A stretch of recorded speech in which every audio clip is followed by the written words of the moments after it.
Winner of the 2021 TIDA Australia Interior Design of the Year is Henshall of Henshall Interior Design.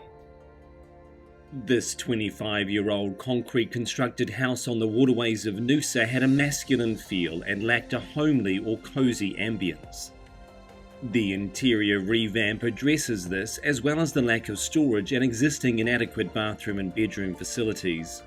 Installing artwork featuring lighting and flashings of rich colour throughout the house has created a more vibrant and relaxing atmosphere.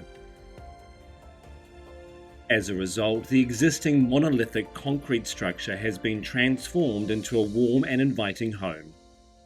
Congratulations to Henshall of Henshall Interior Design, winner of the 2021 TIDA Australia Interior Design of the Year.